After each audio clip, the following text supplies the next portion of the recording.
this up, get this dust. If you just rotate with me, yeah. It's not a song, I'm trying to put you on to what I'm on. Before I finish breathing, I'm moving the masses like minister speeches, penning classics as I finish my thesis. Not a pastor or a preacher, my passion is deeper. Rapper / teacher, trying to master the teachings past the sinister streets and moving bags past the police is speeding fast in the evening. The truth is it's all about eating, but I'm feeding food for thought for those either fasting or feasting.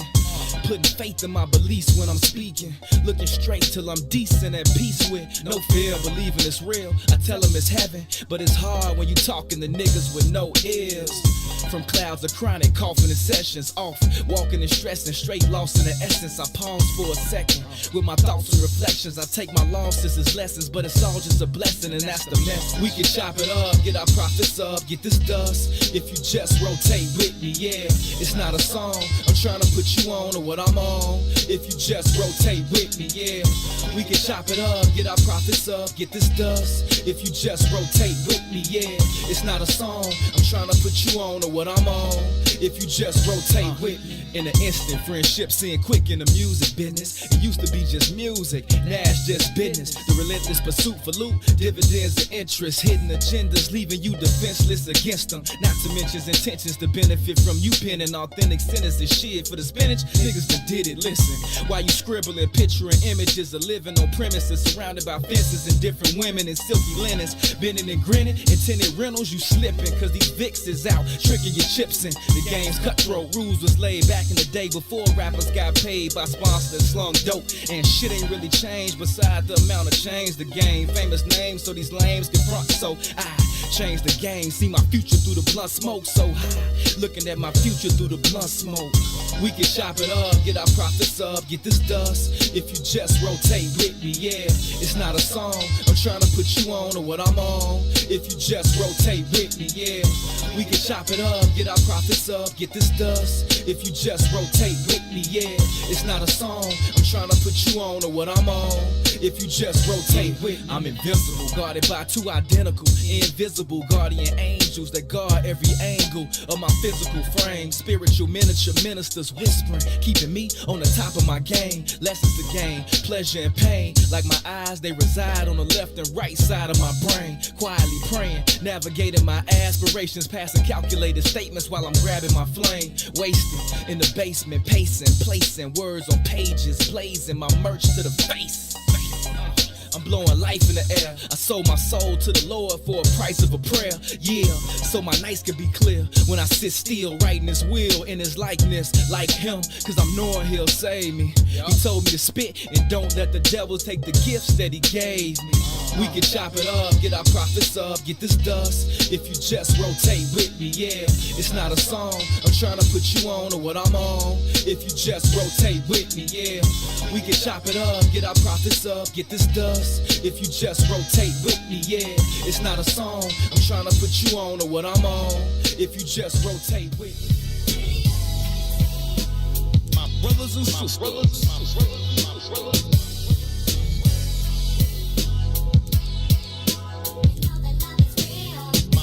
and sisters.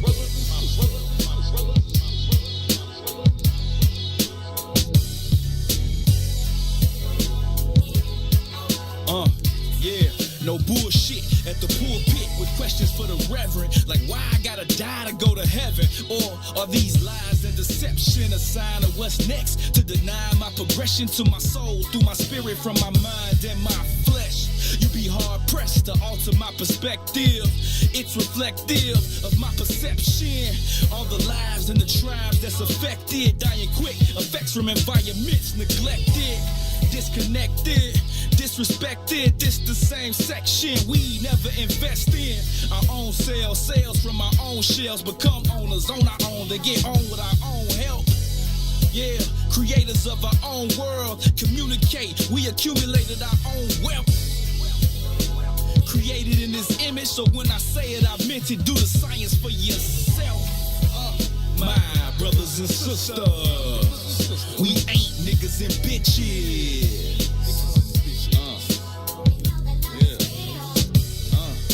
My brothers and sisters, we ain't niggas and bitches. Dig that though. And I put this on my mama, Black Madonna, Mother Earth, Mother Africa. I'm honored to be a part of where it started, selling Starburn through the stardust on my starship. My heartbeat is godly.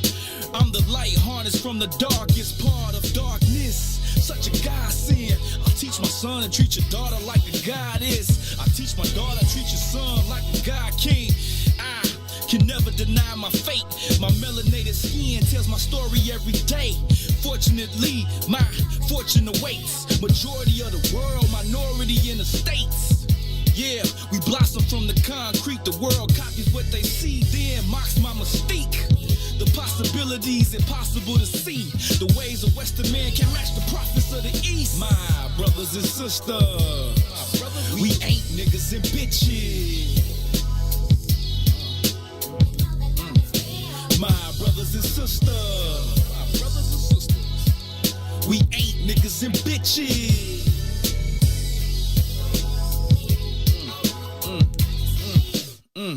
Young brother, young king, you're a genius. Young sister, young queen, supreme beings. All you have to do is believe it. All you gotta do is believe it. Young brother, young king, you're a genius. Young sister, young queen, supreme beings. All you gotta do is believe it. Y'all niggas, and you gon' be niggas forever, just like us, niggas. You're not niggas.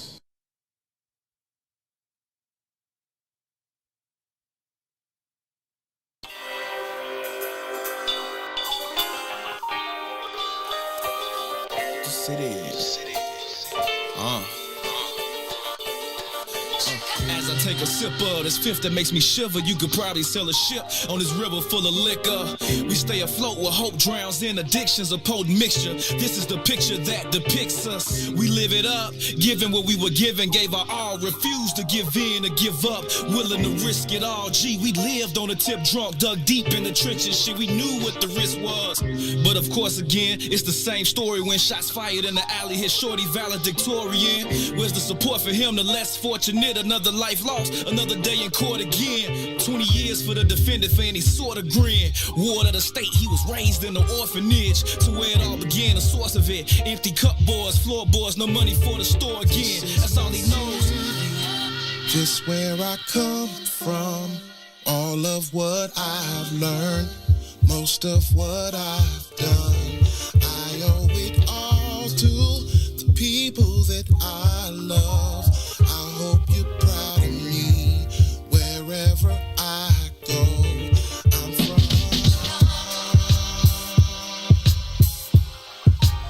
I'm from.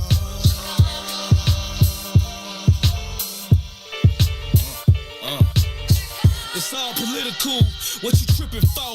The richest ones get riches from the rituals. On the tip with hypes, tippy toe. For a fix a blow, getting dough. Running every type of give and go. No Philip drumming in these different strokes. Where we come up on these risky roads. Pray for a pot to piss in for the kitchen stove. Criminal capers just to get us on. Bagging up the same order that gets us gone. Thinking maybe one day we may hit that goal. Until then I'm outside until I flip this soul. Grabbing fingers from the sick go on Cicero.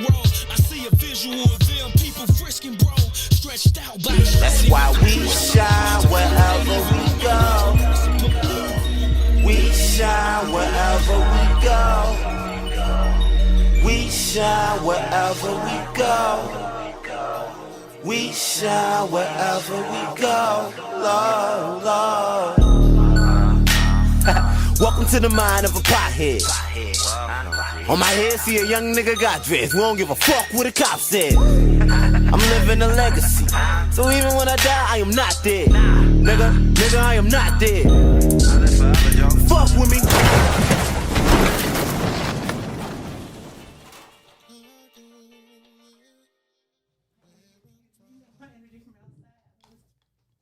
Your energy is ass. Are you cool? You guys are too Great much. afternoon to you, wonderful people. Welcome to this Friday edition of I Said What I Said. We are live from inside the What's in It for the Black People Media Studios alongside Toussaint Werner. My name is Howard. Each and every Monday, Wednesday, and Friday, we get together right here 1 to 3 p.m. and we talk about issues that are currently impacting the black community, how those issues impact us as individuals, but also how they impact us as a collective. And along with your help, we talk through many of these issues in hopes of finding the optimum solutions for how we can overcome said issues. Again, we want to overcome them as individuals, but perhaps more importantly, overcome them as a collective. Thank y'all so very, very much for choosing to be a part of this conversation. As always, your input is valued and certainly appreciated. Anything you want to add to the conversation, feel free to do so. We will read through as many of your comments as possible while we go through the show. We would kindly request that you please take a quick second to share the broadcast. Share it on your personal page. Share it even within your personal network with absolutely anyone that you think would find value in this conversation or add value to this conversation. We think that the more like-minded individuals we can get to be a part of it, the better the opportunity we have of reaching those aforementioned solutions. So please, please, please, if you would be so kind, share the broadcast. Again, this is I Said What I Said. It is intellectual thuggery at its absolute finest on a Relationship Friday, no less. My name is Herb. His name is Toe. What's happening, good brother? What's up, family? I'm blessed and highly favored, man. I'm out of jail. I saw you got out the joint. So when I first saw the post, I kind of misunderstood. I thought you had got out and got right back in. I was like, damn, you didn't got right back in. You just got out. No, I'm watching my mouth. They fixed me. I understand now. I want no more smoke. I want no smoke. I am rehabilitated. That's right. I proved my realness now back on the land. You know what I mean? I ain't got to do it no more. I thought they gave you one of them dummy releases where they let you out the gate and cuff you right back up. Yeah, you know. Like, yeah, we got another charge. We got another charge on you. You know what I'm saying? They wait till the last minute too. They tried to play me dirty, but I'm out of that joint. You know what I'm saying? I did my 30 strong. You know what I'm saying? I ain't snitch. I'm back. Okay, you did that. And you had a burner phone while you was in there. You did. That's what's up. Well, I'm taking bets on over. I'm gonna set the over under at 2 days. I got 10 days. I got 3 days. I'm gonna set the over under at 10 days before 2 is back in the pokey. Herb and Two's Facebook is gonna be a jail. Are you gonna lock us up? They caught us. I'm gonna be free there. You understand me? It's always one. It's always one. They caught us. Well, they did. It is what it is. I'm glad you are back out the joint and free to talk about homophobic stuff and anti-Semitic stuff and everything else. Jules is in the building on a Friday. How are you? I am. I'm excellent and happy to be back. Glad to hear it. Thank you so much for taking time out of your schedule to come hang out with us again here on a Relationship Friday. You good otherwise? I am good otherwise. I couldn't be any better. Like, this is the place to be. Even virtually, this is the place to be. Yeah, stretching. Ron, can you push that joint from my page now? Can you stream it from my page now since I'm not in jail? Can you try that? Run that. I was going to go tell me private, but you know what? I'm living free. I'm living free out here. Just us, baby. You know that happens when you get out of jail. When you fresh out the joint, you don't know how to act. You know what I'm saying? Hoover Deuce. Right.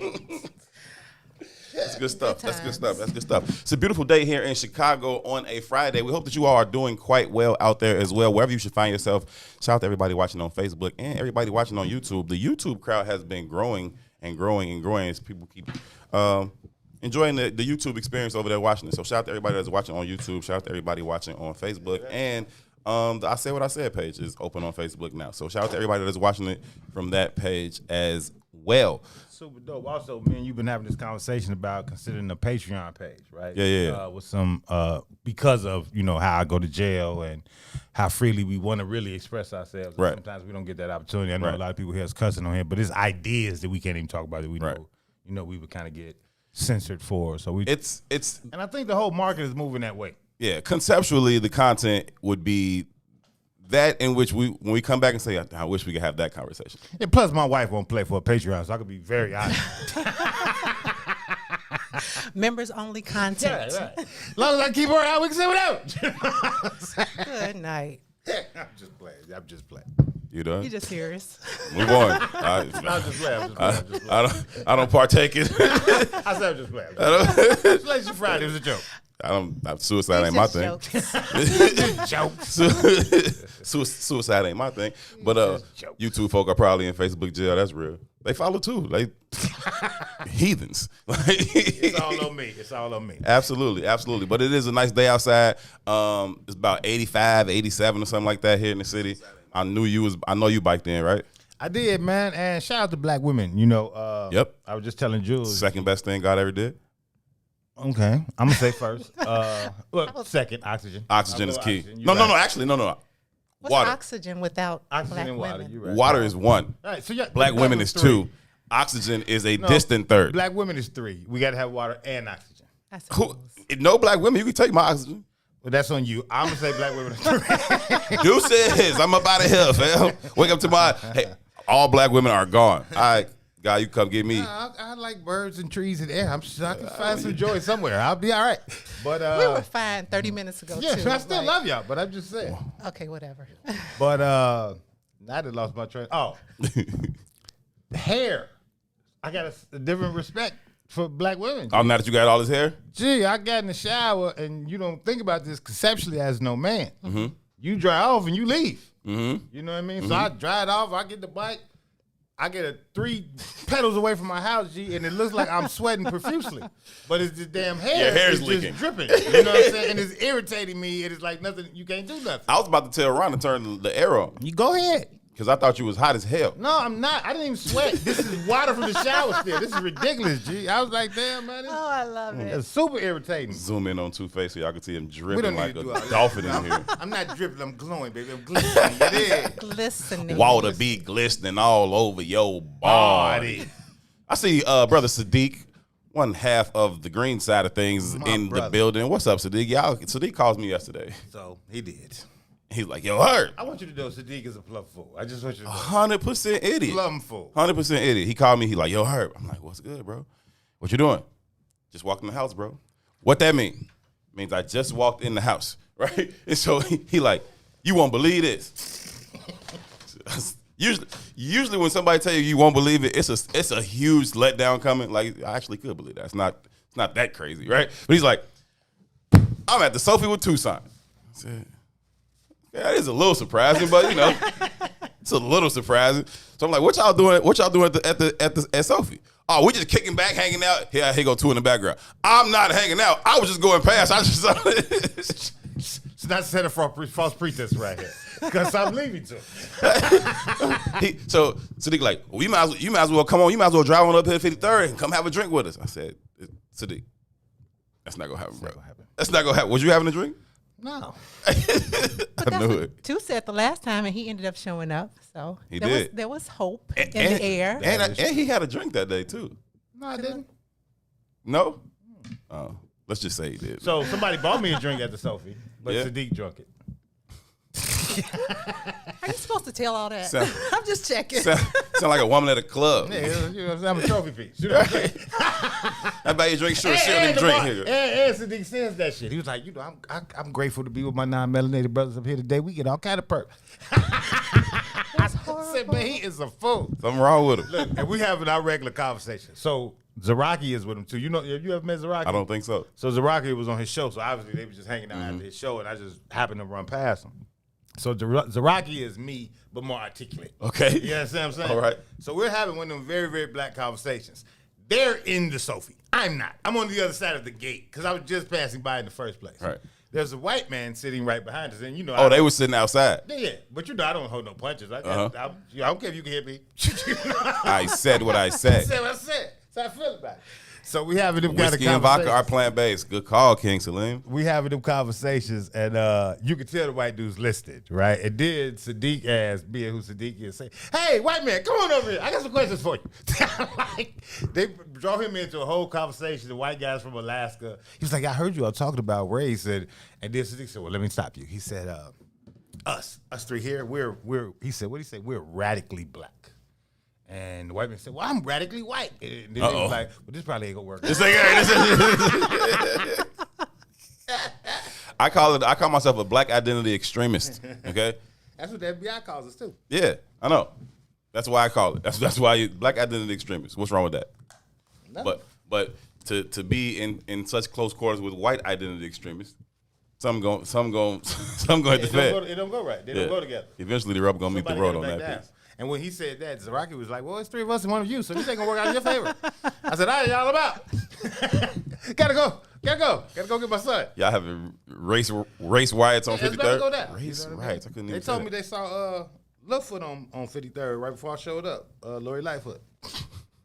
Working that number for the black vote. You know what I mean? Oh, yeah?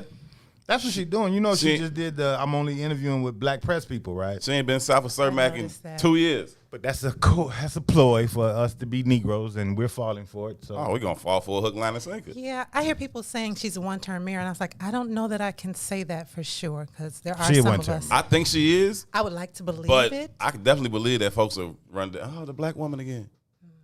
Yeah, but the gays don't like her no more. And that's who voted for her first. That's who got in, the North Shore. Right, black people didn't vote for her the first time. But she showed them love, though. Damn delusional. She showed them when love. she won, we started celebrating like we got her ass elected. I don't know that we celebrated that much. Like, there was not the energy in the air. Like, remember when Harold Washington was elected mayor? She ain't Harold Washington. I know, but there was true celebration. There was this energy in the air, and none of that happened, even though she was the first black woman. Perspective. I quit. False perspective? Perspective. There's two opinions to every story. Your opinion, my opinion. Fuck your opinion, though.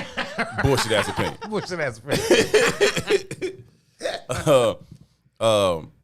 She showed them people love on the North Shore, though. Boy, the Boys Town bars was open when wasn't shit else open. Yeah. But you know they can stay open late. But they're intelligent voting base. Mm-hmm. And I say that in the sense of they understand what they value. They know their identity and they know their agenda. Yeah, I know what I want. And if you don't, that's all it takes to be a powerful voter base. And what's my identity and what do we want? And they fit into several various voting blocks. Mm-hmm. Yeah, you know what I mean. Yeah. So I might be homosexual, but I also might be white, male, and rich. Right.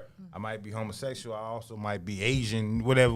Black, female, and poor. So I'm just leveraging this portion to fit whatever my entirety of my goal is. Yeah. Right. We don't really rock like that. We on some my grandmama Christian, I'm Christian. Right. I mean, we didn't put too much thought into it. But what we also don't do is, you know how you just went through all of those different subsets of their particular culture. They all identify on the same team, even though I may come from this specific group, this specific. We can't identify our team, and even when we do, we are quick to get everybody else out of it, and like they're not just like us. We ain't just black. You black and gay, so you ain't this kind of black. Oh, you black and rich, so you ain't this kind of black. You black and poor, you ain't this kind of black. You black and a dope dealer, That's all us, fam. That's our team. We need everybody. Is leveraging it for power. They leverage politics for power. That's what I'm saying. We leverage politics for symbolism. But there's a difference between surviving and thriving. And if you function like that, you're thriving. But when you're in survival mode, there's some stuff missing. Like, we have to go through this whole healing process in order to even get there. I agree. So it's just where we're not yet. Yeah, I can hear that. But we better heal fast. You know what I mean? Because it's getting tough out here. It's gotten tough. But you know what's horrible is we have such a high tolerance for pain. And so as tough as it is, it has not necessarily been enough to inspire us to action widespread. You know what? Yes, we do have a high tolerance for pain, but we've become masters at masking the pain, right? Okay, and I think that when you take so much medicine to mask the pain, it's just, you're just numbing the sensation. You are not fixing the problem, right? You know what I'm saying? My wrist hurt. I take pain meds for it. I don't feel it no more. My wrist is no more healthy than it was 30 minutes ago. You know what I mean? And so we just continue to take the medicine. And the medicine comes in many forms for us, right? It comes in the pursuit of the bag. It comes in the Jordans. It comes in the cars. It comes in the women. It comes in the job, the address, all this shit, right? And none of that pain management addresses the injury. And we better start addressing the fucking injury around here and stop just trying to manage the pain. Yeah. I wonder if we masking it, or if we have a high tolerance for it, or if we don't even know that there's another possibility. It might be all of it. It gets like that, right? You take the medicine for so long, you genuinely don't believe my wrist is fucked up anymore. Like a right? person with depression. I'm fine. Right. I usually didn't think depression was real. Like, motherfucker, wake up and be happy. Change your mind. Right. You know what I mean? And I was talking to a homie of mine who suffers from depression. And he was like, man, think about it like this. He was like, think about it as if I was holding on to a wall, right? And your whole job in life is to pull me off the wall. And as hard as you fighting to pull me off the wall, I'm fighting to stay on the wall, right? And even if you were successful at pulling me off the wall, my goal would be to get back to the wall. I don't even know anything other than. Yeah. Or I don't even desire anything other than. Right. You know what I mean? Right. Like if you go into a person's house with depression, like simple things like sunlight changes your mood. They don't open the blinds. Yeah. They don't want that in there. Yeah. You know, they don't even desire anything different. So it's just an interesting paradigm, man. And I think, again, I know this is Relationship Friday, and I know this is probably gonna sound harsh. You know what I mean? But when you hear that, well, me and Jules was talking about this data research they did on Hello Cupid, and they said that black women were the least desirable of all the races in regards to dating, and it said that Asian men are the least desirable of all the races in regards to dating. And we was having a conversation about that, and I think I know we want to get deeper into that, but just from a whole nother perspective, going from where we were just coming from right now. When you roll through our communities, man, I think anger and depression, and I think you wear it on your face. Yeah. It's on your sleeve. I think you wear it in your attitude. I don't even think you can help it. You wear it in your energy. And it creates an undesirable look. It creates an undesirable feel. It's a physical look to it. To your point, though, it's unbeknownst to the person who's carrying it around, right? You've gotten such used to it, just like the analogy you was just making. You got so used to it, you don't even know you're carrying it around, but then it shows up in other ways. And just like I was saying about the wrist, like I don't feel the wrist no more because I've been treating it, right? But what I've been doing while I've been masking that pain is overcompensating for it. And so in a month from now, I'm gonna have this unexplainable elbow pain that I don't fucking know why. And it's just because I've been overcompensating with my elbow for this shit, right?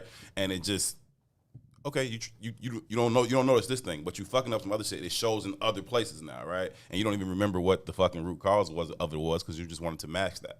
I think the other part of that is sometimes even when we do know there's something wrong, the work necessary to change it is not a journey we want to take. And so that's a whole nother piece. And I know, Toussaint, you just mentioned it's Relationship Friday, but what relationship can we have in a healthy manner if we don't have one with ourselves? So isn't that the first one? So I think this part of the conversation is fair. You know, that work is necessary, right? It's long, it's arduous. Nobody really wants to do it, but I think that we'll often find ways around it until we don't have another choice, right? You kind of got to hit that place where it's like ain't no other way around it, right? I've treated injuries that way my whole life. I don't need to go to the doctor about it. I don't got to have surgery about it. It's gonna be okay, right? Because I found ways to make it okay, right? To be able to be productive in whatever new state I'm in, right? Until I had one that there was no other alternative, right? You got to get this fucking surgically repaired, and then you have to go through this long-ass process to get back to basic shit, right? And for whatever reason, I don't think that we have, as a collective, gotten to a space mentally where we're like, okay, I don't have any other choice but to fucking address the real issues here and start to do that work to get back. Well, part of that might be because we don't necessarily value the healing space because, like Toussaint mentioned, do we even know? So, like, why am I going to do work that I find unnecessary and hard to begin with if I don't even know that it's a necessity? Like, I'm fine. Like, that's real. And I think it's bigger than just us, even as a community. I think that's the American way. I think we avoid challenge and conflict all the way through. Sure. You know, I think that's the goal. I think that's why America works so perfectly. Yep. Right? Because it creates this paradigm where you avoid pain, and pain is necessary. yeah. Path of least resistance. And that's so interesting in the context of intimate relationships. Like sometimes we have the experience of this growth opportunity, but we don't want to go through that growth opportunity. We just want the out. Like, get me that. And that's what happened in my marriage. Like, get me the hell out of here. Excuse me. You know? That's real though. We want the destination like the without the Wiz, journey. lion. Give me Same the thing hell I out said of the here. other day when we had the poets in it. We want the destination without the journey, and it don't work that way. Nah. You can't beam me up, Scotty, the way you want to be. You gotta travel that destination. You gotta travel whatever that journey is. It just is what it is. Yeah. We just got done watching the what was the Bulls documentary they did last year? What was it called? Last Dance. Oh, I love that movie. Everybody knew what the destination was, right? Everybody knew that they won 3 in a row again, right? But it was like just to watch that whole entire journey. Everybody was fascinated by it, to see the journey piece and what was actually going on to get that thing done. That's where you find the value into that, right? That's where all of them people found the value into that, right? It wasn't just, when Jordan hit the shot at the end of the game, right? It was all of the stuff leading up to that they had all been dealing with that nobody really quite understood. You know what I'm saying? They're going to break the team up. The Scotty ain't got no money. The Dennis Rodman going on fucking vacation. You know what I'm saying? I mean, we knew these things on a bit of a surface level, but not like they got right, exposed. for the journey. And so I think that's where we saw the value in that, and that had the whole country captivated for weeks as that thing continued to roll out one part at a time. We always love the journey when it's somebody else's. Right. But I think we should learn to appreciate and value our own journey. Like go through journeys all the time. Like that's a part, and I'm very intentional, and I journal about my journey, and I really like watching that process for me. I've come to like, oh, what's next? So when something else shows up that's really difficult, I know what's on the other side of it because I've done the work before, and I just want to see what is this process going to be for me this time. It's funny, man. I was having a conversation with my daughter yesterday, and she's struggling with some stuff, and we was having this conversation, and she was, I was like, you think Daddy's very confident, don't you? I was like, but that's not really true. I got to focus and force myself to move in the way that I move, and I was just explaining some things to her. And me and Herbert had this conversation before about our relationships, one with my mother and one with his father, you know what I mean, or lack thereof relationship. And I was telling her a story about that relationship with my mother and how it created certain behaviors in me that I didn't even know existed. Mm-hmm. You know what I mean? And I didn't know they existed until my mother passed away, right? Because it forced me to deal. I guess it forced me. Well, let me not say that, because it didn't force me. I think that I'm just I prefer to deep dive when something like that happens, instead of look outside for external solutions. Right. Right. And it drove me to look at my behaviors in a way that I had never looked at. You know what I mean? It's not a woman in my past that would tell you anything negative about me. But when I did that deep dive about my mother, it made me realize that I was a womanizer. Mm-hmm. But it's not a woman in my past that would say anything negative about me. Because I didn't reflect in that way. I didn't treat them any kind. But internally, I knew, I don't care. Mm-hmm. And that's not the right way to be. But if that reflection, again, our relationships are reflections, I couldn't see myself in that reflection of my mother until she passed away. But that was an internal dive.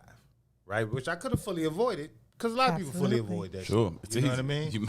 So that's the kind of journey we got to start dealing with. And that shit is fairly recent in my life. Mm-hmm. You know what I mean? But it changed everything in my life. You know what I mean? Yes. Everything. You know what I mean? So 30-something years I went with like, nah, I'm good money out here. And every woman you'd ever asked about me would have been like, nah, too good money out here. But internally, I really knew I'm just pretending. I don't care. And that's not healthy. It's interesting how much we go through life just pretending. And it works for people. Like it works. A lot of times you don't even get exposed. I told you, no one would say nothing negative. You couldn't find one. You couldn't even find one. But deep down, I know. What's the movie, The Line of Heat? Don't never get attached to nothing that you can't walk away from in 6 seconds. Flat. I would have never thought back. I'd never thought twice about none of them. Mm-hmm. And that's just not a healthy way to be. You know what I mean? And that's, again, now I'm overcompensating too, though. Because maybe I didn't necessarily feel as confident as I was projecting. So in that overcompensation, now I'm just using you to fulfill the hole in me. You know what I mean? That's interesting how we do that with people versus dealing with that hole. Yeah, but I didn't even recognize it was a hole. You understand what I'm saying? I never even recognized it. Had my mother not passed away, and maybe the way she passed, all of the shit that happened, it was all divine in my mind. You know what I mean? The universe made it happen the way it happened. Because had it not happened in that way, I'd have never considered this as a thought process. And so when something traumatic happens, that's usually our best opportunity to look at those things. Because something happened that disrupted our whole way of being, and now we got to deal with it. So we could either choose to deal with it by skating past it or dig and grow in that process. That's what I'm saying about being forced into that position. You know what I mean? You don't, until you're forced into it, because we are so good at finding ways to not even compensate, but finding ways to supplement or finding ways to still be productive with said complication, right? We don't even realize it until you don't have any other choices, right? Until you don't have any other choice but to say, no, this is right in front of me and I can't do anything else until I fix this thing. And because we are so resilient and because we are such good fighters and we are able to persevere through things that most groups of people probably would have been perished from, right? We continue to find ways to live and exist inside of the bullshit. And it's like, and I don't know, somehow that has to become more uncomfortable to be inside of it than it is to do the work to get out of it. But again, to y'all's point, like if you don't know, you don't know. Right. But the value of, and so here's one thing that I come across in conversation before as it relates to our group being able to advance economically. If you're too busy existing, you're not going to necessarily have the time and energy to build wealth because you have to maintain. And so how do we get out of a place of just trying to maintain in order to get past that, to your point? Because maintaining is very distracting. Change our values. And And the that's fair. value don't have to, the value shouldn't be wealth in the first place. Oh, no, that's fair. Absolutely. Right. And this, you know, I know we got book club. I saw a few people in the comments talking about it.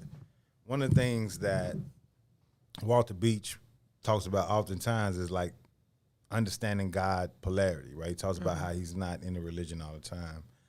And he says, you know, in my house, I'm the police. So I don't give a shit about with no police. I'm the police. In my house, I'm God. I'm the God. You know what I mean? And I think that's something real, right? And I think it's the context for me in my own life is real, right? So we won't say this out loud, and I don't even know if we come to terms with this out loud. But in God we trust is on a dollar bill, and that's your God. That's the only thing you trust in life. You don't trust your neighbor. You don't trust your parents. Not more than $1. Nah. You know what that dollar can turn out for you. That's who you trust. That's who you believe in. That's your God. That's who you have faith in. You have more faith in that dollar than anything else that you've ever seen on this planet. You got more faith in that dollar than you do in the ground. Think about that. I mean, for real. Think contextually. Think about that. I don't know that that's my world, but I'm not- I do. The I do vast understand. majority of Yeah. us, right? I don't want to paint with a broad brush. And in the context of all of these conversations, right, we're only speaking about the whole. Yeah. That's fair. Nobody would go on a journey without money, right? You might go on a solo trip, but you ain't doing it without money. You ain't gonna say, oh, when I get to this, I call such and such, and they'll look out for me. When I get to this, I know I can stay with such and such. If I'm stranded on the road, I know there are good human beings who will take care of me and lead me to safety. You don't got that much You don't faith have in that nothing. faith in humanity like that. don't got But that if much I got a pocket full of bread, I'm good to go where the fuck I want to go. Yeah. I'm You out. got the faith that my brother gonna look out for me, my sister gonna look out for me. Right. You don't have that faith. That's not true. So I had an experience not too long ago, and it just delights my whole world. So a lot of times we hear conversation about how bad the brothers are and so forth, and this, that, and the other. But that's never been my experience. Well, I'm not gonna say never been my experience, but that's not my viewpoint, and it's never been my viewpoint. So I was driving somewhere. I was trying to return a U-Haul truck, and I got to the gas station on my way to return the truck, and I did not have my purse. I didn't have any money. I didn't have a mask. And I saw a sister go into the gas station. And I was like, oh, I'll just wait till she comes out and I'll ask her. Because going back just didn't make sense to me at that point. But in the meantime, while I was waiting for the sister, a brother came out. My whole face lit up. I was like, yes, because I knew my brother was going to help me out. And he did. But that's my faith in humanity. And that's the willingness to ask. Yeah, I had to get to walking. But you know, it's funny. I told somebody at work the story, and that's like, yeah, I don't know that I would have asked. But my experience is like, my brothers are there for me, so the worst he could do is say no, but I fully expected him to be there for me, and he showed up. I was like, brother, I can't even go into the gas station. So he turned around and went back into the gas station and took care of it. I was like, can I pay you back? He's like, no, don't even worry about it. And I was on 119th and Pulaski, so all my cousins wasn't running around there. So. That's true. You got lucky seeing it, brother. Right. Seeing black people. Right. Because that definitely, what's that? That's where the white people kill people. What's the name of that neighborhood? You Mount know the- Greenwood? Yeah, you know the name of the neighborhood. Where the police at? You know. That's not like we don't know the name. I think that's more Allsip, but No, it's Mount Greenwood. It's Mount Greenwood. Remember I told you I drove past the Trump rally in the middle? Yeah, I said, I'm glad you got out of there. Because that shit is real. Yeah. Now, my wife talked about, she was looking at houses and she don't know no better because she's crazy. But she was like, look at this. I was like, are you fucking out your bed? I never moving over there. I said, we have children. I wouldn't sleep at night. We have children. A boy at that. Are you out your fucking mind? No way. No way. But I just appreciate the fact that we can go through these journeys, and when we come across people and experiences that can help change our outlook on one another and know where we can put our faith. Yeah. That's real. I mean, I certainly have a small, close circle of people that I feel confident that if I needed something, I could call them, right? For whatever it might be, right? But again, when you talk about in comparison to money, But even that small, close circle of people that you could call on, just being that we are black and our positioning in America, what you can call on them for has boundaries. Right. Even their ability to solve my problem. To solve or help you with your problem, it has boundaries, right? My wife comes from some modicum of money in regards to like black context, right? And I remember early on when I first met her, she was on the phone and she got like 6 brothers and sisters. And she called all of them and asked for like $2,000 a piece for something. And it was like, all right, I got you. That shit blew my mind. Because at that time in my life, it wasn't a person I knew that I could call and ask for more than $200. And I could only ask one for $200. Right. And I was like, God damn, who do you know? You can scrounge up 10 G's in a phone call. In a phone, like, how did you do that? Because in my life, that just wasn't a reality. And I didn't even quantify or look at myself as being poor. I didn't. You know, it's like, it's a whole new planet. Hey, we was talking about levels of poor this morning on the Book of Dawn, right? So they was talking about like cereals and stuff like that. Apparently got like a mashup Frosted Flake Fruit Loops cereal, same in a box together. Anyway, so we started talking about that, and people started talking about like their upbringing and the cereals they eat and eating the cereal out the bag and the powdered milk, and I'm like, listen, I don't have that struggle story, G. Like we didn't eat generic cereal, right? We had name brand cereal. I had a lot of struggle stories, but not to the cereal point, G. I had a black and white box of cereal on the top of my refrigerator. Yeah. Yeah. I never ate ramen noodles. I went to college. I didn't know what it was. Yeah, I didn't. I didn't. Well, I don't know. heard of them. I don't know when I knew about ramen noodles, but I liked them though. But I was poor. I'll tell you Just that. had class. I don't know when the last time I've eaten a pack of ramen noodles, but I would certainly do so with delight. I like them. I ain't tripping. I'm just saying context, right? Everybody talks about it as a stereotypical identifying with poor people. I'd never heard of that shit till I went to college. Yeah. Never even heard of it. Yeah. You know what I mean? Yeah, I feel you on that piece. But it's interesting how a lot of times we don't own having had that experience, even if we had it. Like you were talking about. I didn't know that was my experience. You know what I mean? I didn't. I thought we was good money out here. No, I think most people who had like that, who had that kind of experience, they kind of be happy as hell to tell you about it. Like, oh no, we had to eat whatever the fuck. Like, I think it depends on the. We ain't had no bowls in my house. We used to cut the 2 liter in half and put the cereal in the bottom of the 2 liter to make a bowl out of it. That kind of, they like to tell those struggle stories. We did stuff like that too, For but I fun. didn't qualify it as being poor. We had what they call the little basin jars that the pickles used to come in. They become glasses. No, I love mason jars though. But I didn't literally collect recognize mason that jars. was because we were poor. Yeah, I just thought it was the cool shit. At this point in my life, I love mason jars. I'll buy them in the store, or if it's something I do like, I'm like, no, don't hold on, don't throw that away. Wait. I like mason jars. I don't know something about drinking out of it. Feel like my lemonade tastes better. I'm just saying the way the version, how it looks, right? No, I feel you. Perspective, i.e. changing the values. Here I am living in the midst of what everybody just is trying to run away from.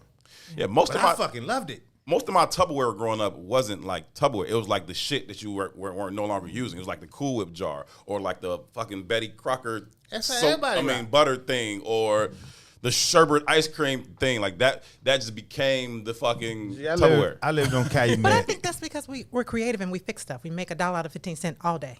But it's just, but again, perspective is so important, right? I lived on Calumet. Boog lived on Prairie. Boog's house had 3 bedrooms, and one of them was a makeshift bedroom that they made kind of out of a big closet in the basement. 12 people living in that house, man. Nobody ever was like, this is normal. That was our favorite house to be in. Yes. This is normal. Yeah. Right? But perspective, we never felt poor. I don't think they felt poor. I know I didn't feel poor. So if we didn't feel devalued then when it was 12 and 13 in the house, how in 2 generations do we feel so devalued with even 3 or 4 in the house? And like, if I don't have this, that, or the third? The values, I don't even want to say they're changing. Is that just social media? I'm not saying they're changing, but they're hyper. Right? They're hyper. And certainly social media is a catalyst in making that more hyper. Partially, but it's also our addiction to celebrity and fame, because we're also losing the desire for intellect and knowing. But right? I think social media added to that, G, because I think that we understood celebrity and fame back then, but I didn't necessarily know what kind of car Denzel Washington drove or what kind of car Jordan, like, you know what I mean? It's like, all in our face. Now it's like I know every single car Yo Gotti got. I know every single car. You know what I'm saying? It's like, so for me, that becomes a question of the dog wagging the tail or the tail wagging the dog. Which came first? Good point. Right? Is it the loss of value that comes first, or the presentation that comes first? Right?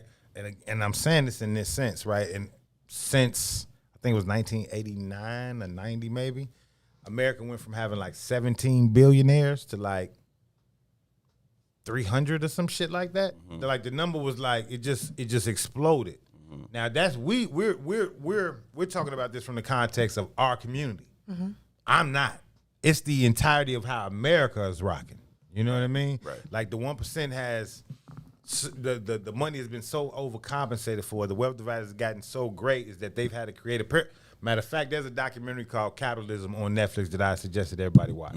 And what they talked about was the movie with Gordon Gekko, Wall Street, right? And that had to be the late 80s, early 90s. And there's a scene in Gordon in the movie where he says, greed is good. And he's giving this whole speech about why greed is good. He was like, man, I don't make shit. I don't produce shit. I don't patent no design. I just sell shit. I.e., there's no value in making shit. Right. There's no value in patenting shit. It's only value in what can you get for this, i.e., the destination without the journey. We don't value the journey, right? Now, from the movie Capitalism, this is just a documentary on Netflix, they said that shape-shifted an idea set, i.e. the Reagan administration, right? And the idea set came out of that where Wall Street you start thinking about the real estate markets where they were balloon inflating prices with no concern of what happens to the families 5 years from now because you know them motherfuckers are going to fail. Right. You know them motherfuckers are going to foreclose and be homeless. It's no responsibility, it's no morality anymore. It's capital at all levels. So the hyperness of it, now it might reflect in our community different, and it probably does because we're at the bottom of the totem pole. So how does that reflect in our community where somebody who's, born of a family that can push him through, certain academic structures and he can come out and work for Wall Street, he might sell an inflated mortgage to somebody. But in our community, we don't have that. So that motherfucker who's on Wall Street, who's not seen as a villain, selling an inflated mortgage, looks like folks in them on 63rd robbing a nigga for, it's the same value set. It's just access to do the shit. And it's how do I take advantage of people? Yeah. It's the same value set. It's just different access points. And at an exponentially higher rate, too. That's it. That's it. All of the wealth in the black community was, not all, but the vast majority of the wealth in the black community was lost under the Obama administration. Our black people praise Obama. It's the symbolism. Our black people praise him getting a fucking house in Martha's Vineyard. He should have that. He should be getting $18 gazillion for this funky ass book that is stupid as fuck. He should be getting that. It's almost like a mental illness, right? But it's hyper. And I'm not going to say it wasn't in existence before. Cause shit, I remember when I was 16, when I saw the dope boys ride through the hood in the motherfucking cutlass on them BBSs. 100%. Oh, I need that. 100%. But everything changed like when you saw something. And so that's the value of the media or however we're accessing our information. When we didn't have access to that experience, I think we were more close-knit to values that had nothing to do with anything commercial or materially based. I don't know if it was a different value set, though. And that's why I say the dope boys with the cutlasses and the BBSs. Difference is a cutlass costs $2,000. Today, and I say hyper, the value set was still the same. It was still material, right? I was materialistically attracted to what this guy represented and the shit that he had that helped him uphold whatever that image was. My first car was a cutlass, right? I emulated that shit until I finalized the deal. You know what I mean? I wanted to be that guy. Today, though, my son was looking at that $2,000 car like, you out your fucking mind. Where's the motherfucking Bugatti? Right. But the value is the same, though. But you're talking about the 80s. I'm talking about fresh out of slavery, like when all of us was in one space and we might not have been exposed to any idea of wealth. And we were looking at each other and valuing our lives and maintaining our families. So it just wasn't in front of our face like that. And culturally, I think when people did have access to money because they might have entered into a non-traditional form such as bootlegging or whatever when you move forward to the 20s, there was not value around that because morally it was not considered okay. But I think that in our minds we feel like the day slavery ended, right, that we were still this unified people, and then all of the lack of unity has come after that day. And I would say that all of those seeds were planted over the course of slavery. All of those tactics used to divide us and conquer us were put in during that time. So I don't even think when the gates opened, we was all like, yay, let's go the same way and do the same shit, right? It was like, I'm going this way, you go that way. You know what I'm saying? And if I get to food and shelter before you, then, you know, and not that was everybody's reality, but I think that by and large, that's kind of been how we've gone, except for in extreme moments where we had no other choice but to hunker in and rely on each other. And I think that, you know, it just kind of grows over time. And so at some point it's a $2,000 colors, and then at another point it's a $100,000 whatever for a 16-year-old. And I think that and your drive to achieve those things becomes more extreme, because you have to be more extreme because you don't have the resource to get to it. I had the resource to get to a $2,000 colors. I could just work for a month or 2 months or whatever it took to get a minimum wage job at the time to get to a $2,000 check. How many months did it take me to get there? I can eventually achieve this goal. I can't achieve the Bugatti goal unless I take it from somebody. Quote from The Wire, Loading. It's a scene where Slim Charles is talking to Cuddy after Cuddy got out. The joint was wanting to get back in the game as a hitman. In the backseat of the car, he like, and Slim Charles gave him a gun. I want to say he gave him like a 40 cal or something, right? And he was like, "This ain't no 38." He was like, "Nah." He was like, "Man, 38 don't jam." He was like, "Yeah, don't hold 15 neither." And Cuddy was like, "Man, the game done changed." He said, "The game the same. It just got more fierce." Just got more fierce. That's it. The game is the exact same, right? You just that 6-shot 38 might not do it for you no more, right? Now you need at least 15, 16. Mm-hmm. The 6 shots of 38 had a mindset, I'm going to slow this dude down or I'm going to make a statement. Right. The 15 shot is, I'm got to kill this motherfucker. Or the 38 was, I'm going to walk up on you and put your shit on the curve, right? I'm not busting 16 shots from across the street. Might be that too. Okay, I'm walking right up on you and we getting this over with, fam. You know what I'm saying? That too. Either way. 16 shot, don't know who bar. Fuck everybody who out there. Okay? Everybody can get it. It's more fair. You know what I'm saying? More fierce. $2,000 But versus $100,000. I want to add some nuance to this conversation, though. Mm-hmm. This is not a change at all. This is not a departure at all. This is the design of America. This is how it started. 100%. This is what the design is. This is what the design of white folks have been traditionally, historically, through time. It's a scarcity mindset. Mm-hmm. It's why I always say that is no sign of sanity to fully assimilate into an insane society. Mm-hmm. The beauty of black people is that we've never had the opportunity to assimilate into this society.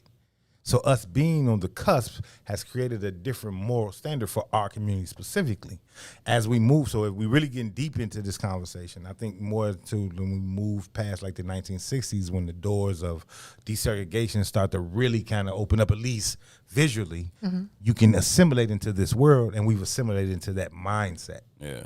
And it's the mindset that affects us. Now that plays out in how we move politically. It also plays out how we move socially. It's what defines our relationships today. So when someone harkens back, says, you know, why ain't the men like the men of our parents? Because the opportunities ain't like that, and you ain't like your mama. But we think of it in a certain kind of way. And I made this analogy maybe years ago, 1960, whatever the fuck. The best job a dude could have was a Pullman porter. You could be a fucking Harvard graduate, and all you could do is pass out papers on the goddamn tray. That's the highest you can get on this totem pole, right? Best job a woman could have was clean up some white man house. So when you got to the crib, you wasn't comparing notes on how much cash you made. You both you motherfuckers broke, and you know it. So something else had to be more important. And you know you're a nigga too. You know you're a nigga. You know where you stand. Y'all experienced so that all our day long. values have to be based in something different. So when you be like, yeah, our mama stayed together.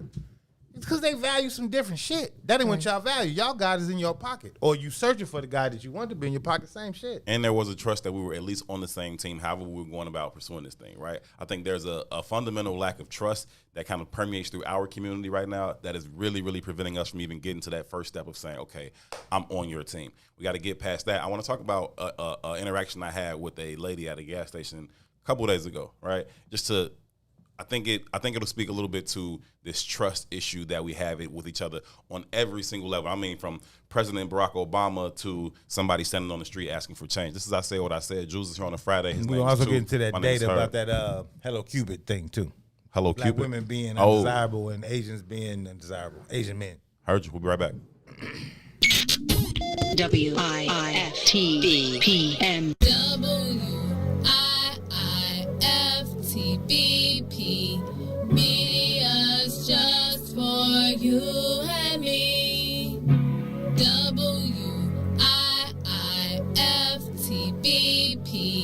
Media's just for you and me.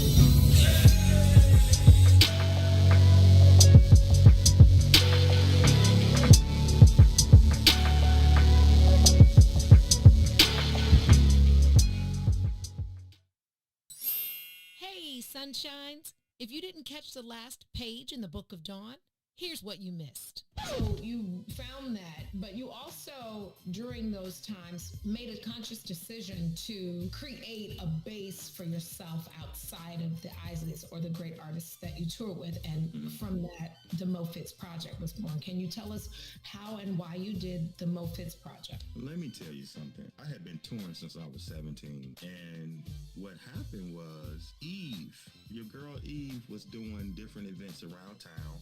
And I remember it was right on 47th Street. Yeah, I think it was Blue 47. Yeah, one of those spots. So Eve was doing something with them. So they were like, we're hiring bands. I was like, I'm going to put something together and go play local. Let me do that. And through that situation from Eve, the Mo Fitz Project was birthed. I was like, oh, okay, this would be great to actually come home and put quality guys together and make music locally outside of the touring. I just found another joy in it. And crazy, remember Terrence Kane came up with the Mo Fitz. Oh, did TK? Yeah. Rest in peace. Rest in peace, Terrence was like, you need to call it the Mo Fitz, Reefty. Mo Fitz. Use your name. This is how that name came about. It was Terrence Kane and my girl Eve Bridgeworth. She was the launching pad for that. And then she would hire me to do different events. And she started hiring me to do weddings and stuff she was doing. And then it just kind of birthed into that. Don't forget to tune in weekdays, 9 a.m. to the Book of Dawn from the What's in It for the Black People Media Studios. Roll Tide, y'all.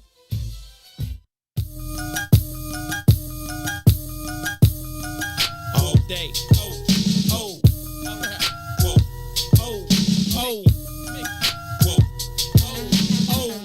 Check it out.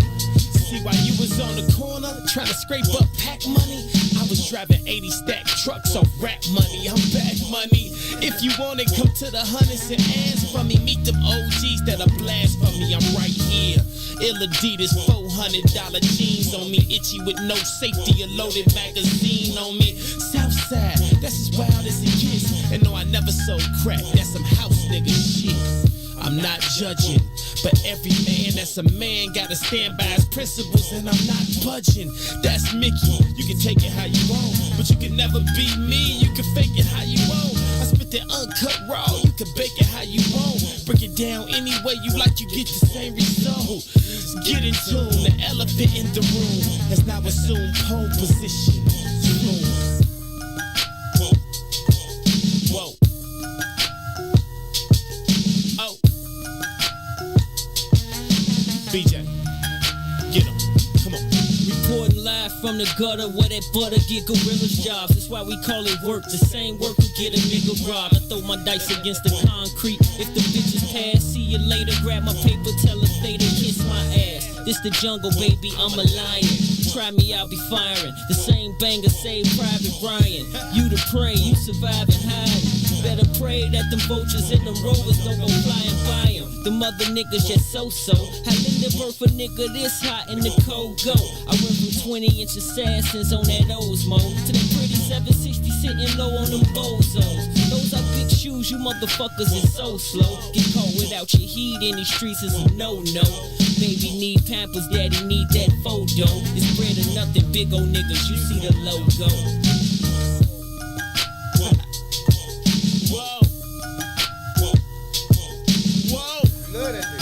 Welcome back. Oh, Contract around the bank. that's fire. I mean, that's not fire. What I'm saying is But that in the BON context of shit the was fire. conversation we're having, Yeah, right?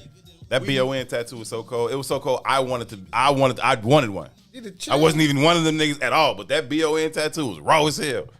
And I love him. You know what I mean? But I know that man had $1 million.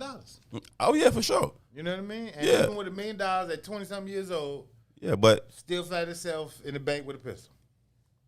he got the $1 million deal from Atlantic, right? He bought a condo downtown. 2. Okay.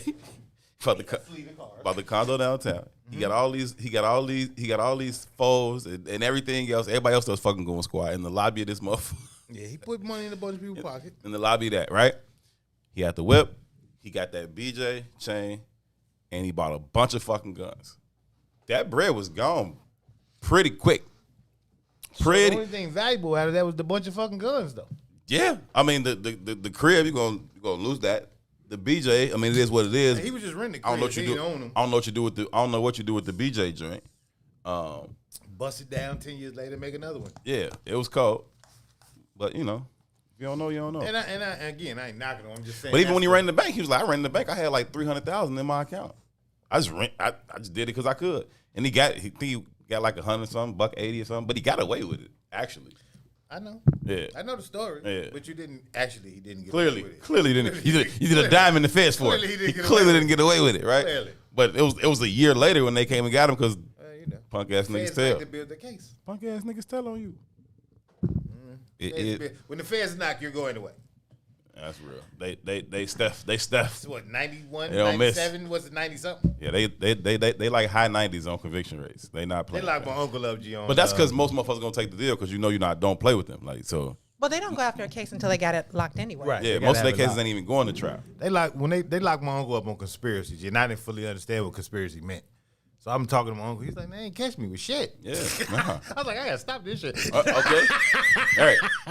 They just have a preponderance of evidence that I probably was involved. I think you did it. Yeah, you're guilty. You probably was involved, fam. Go to jail. Back, y'all. We are live. We inside the What's in it for the Black People Media Studios. This is I Said What I Said on a Relationship Friday, no less. Juliet Scott is joining us live in studio. My name is Herb Howard. My esteemed co-host is the one and only Mr. Toussaint Werner in the production studio. That's all. His name is Ron Riller. What's up, bro? His name is Tommy Buns, man. You right. Jesus, My fucking bad. crap. I've never called that man Ron bad. no more. You know who Tommy Buns is? That's Tommy Buns. Will you educate me? Mm. So Have look. you- So here's the thing. I don't necessarily tune into a lot of the rest of the world. I create my own, and I tend to stay in it. Have you seen Belly? Who? Oh, Lord. Oh, Jesus. Mary! What's wrong with this shit? Oh my Oh, God. I can't deal with that either. Happening to my third eye and shit. If y'all could see her right now. This is interesting. I don't even understand. I'm ready to go. You've never seen Belly?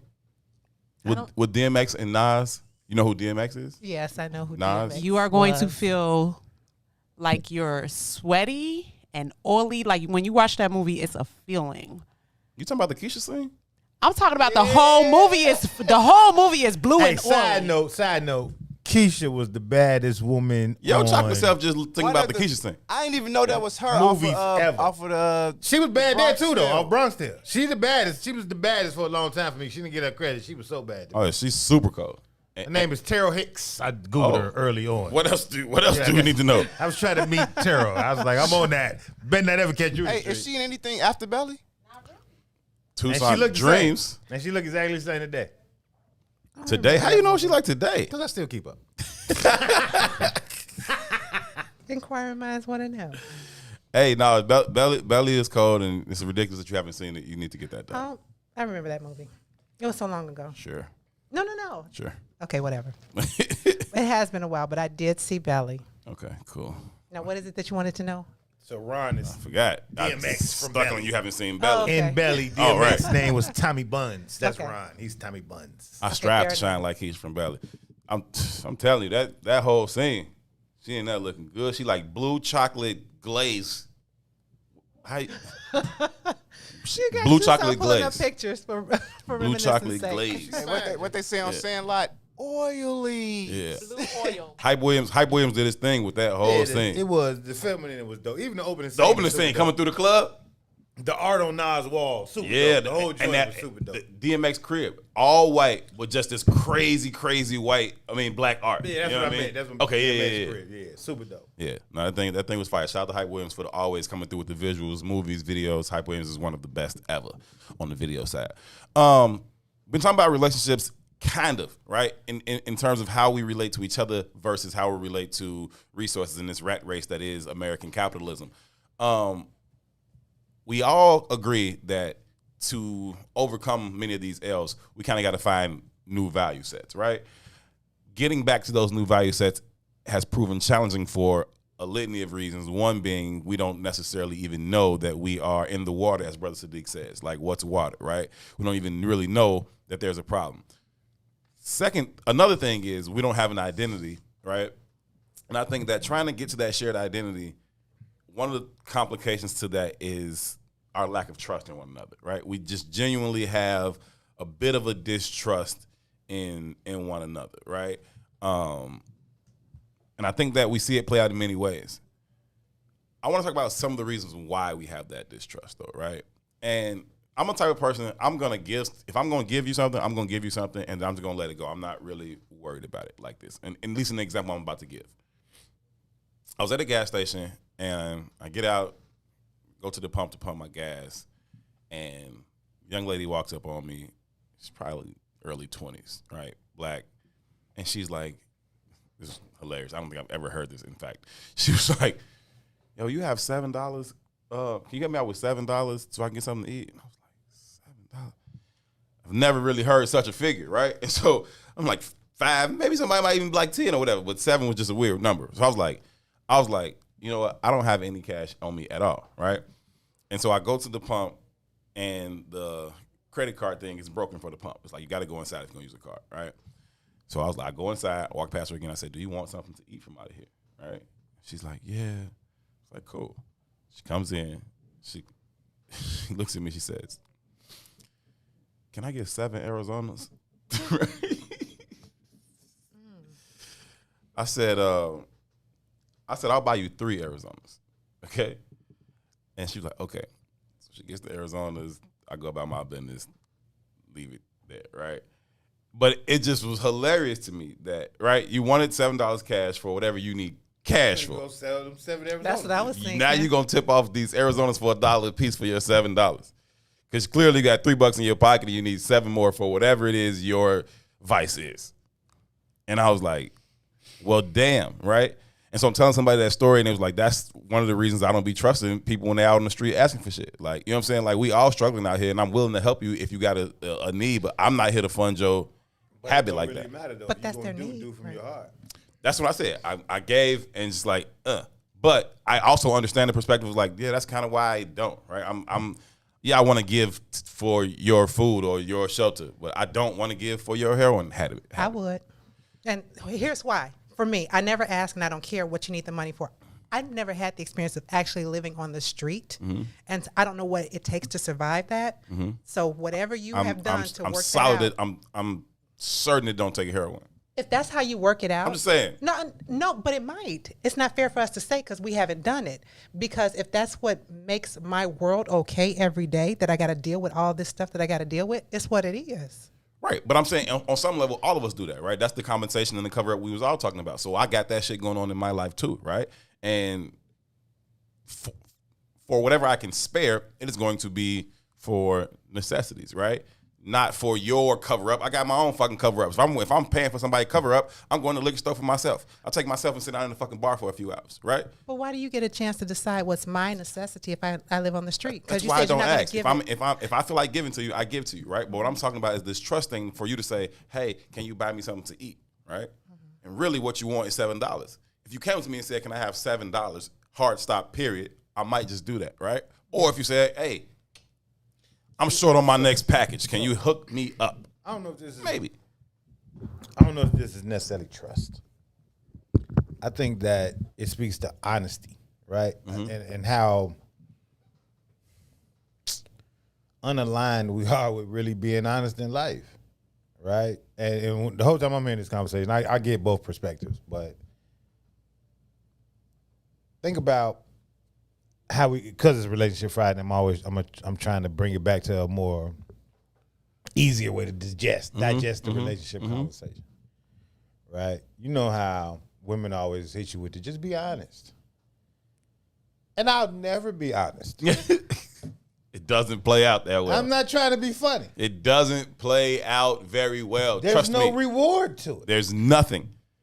You talk about like positive reinforcement, right? The chance of me getting now, let me not say I'll never be honest because that's bullshit, right? As I've grown older, I found ways to be honest, but even in being honest, it's a strategy. It is not going to be well received, right? You got to be strategic when you're honest. You know what I mean? Because if you were just blatantly honest, you'd never get nothing you asked for. No, and it's not very well received, right? Like I try to be honest as I possibly can. And hit with backlash all the time. More often than not, it is not well received. It's like, yo, I fucking told you. Like, and it's still like. You can thumbs down all you want, Mary Q Angel. So here's the You say what?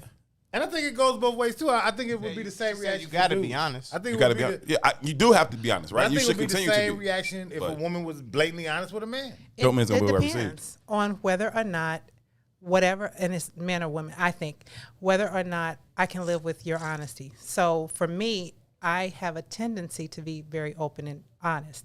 And I'm okay with you not being around behind that because I would rather have a world that people can rock with the authentic me than this this front. And pretending takes up too much time and energy. I just can't.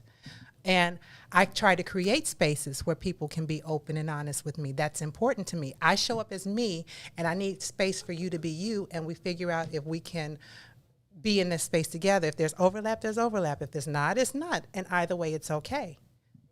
That's ideal. It's rare, right?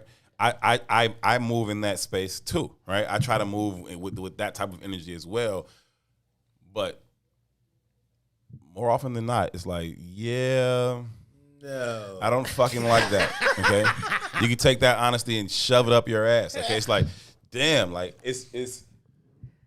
But I think that a big part of that is this whole idea of love. We say we love everybody, but I think it's very conditional. I think unconditional love creates space for that, but we don't live in that space of unconditional love. That's true.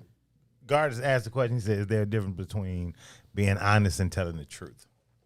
Yes. It's just like the same difference between being transparent and full disclosure. Right. I would say well, no, I don't. I would say transparency and being honest, right? I think you can be honest and not be transparent, right? Honesty is, I asked you a question, how did you answer it, right? I answered it truthfully. Cool. But what about this other thing you was doing? Well, you ain't asked me about that. Motherfucker, I ain't know about that, right? So that transparency would be, this is what's going on, even if you didn't know. Honesty is, you do know, you asked me, I told you.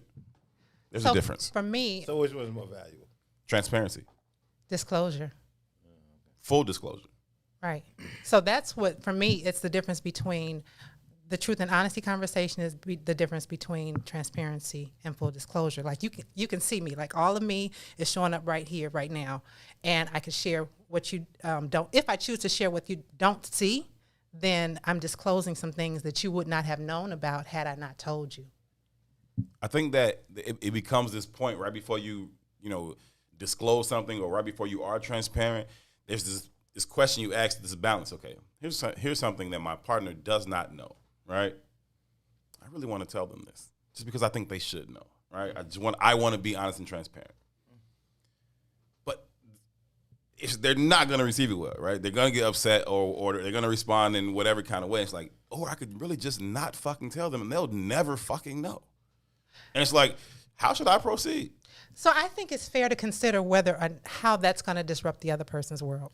I might get backlash behind that, but I think it's fair to consider. We stumbling upon a good lie? No. Well, so here's the thing. We stumbling upon a good lie? No, here's the thing. Like in my world, I exist that way, but I can't advocate that for everybody's world. Mm-hmm. That might not work for everybody's world. The house might blow up, and I don't want your house to blow up because you're trying to live your world like I live my world. A little omission ain't so bad. It might not be for some people, but in my world, I need it to be a certain way. So I tend to create space, and it governs how I act. So if I feel like I'm about to do something I got to lie about, I don't do it because I don't want to have to lie about it. Mm-hmm. What are you saying, Mary?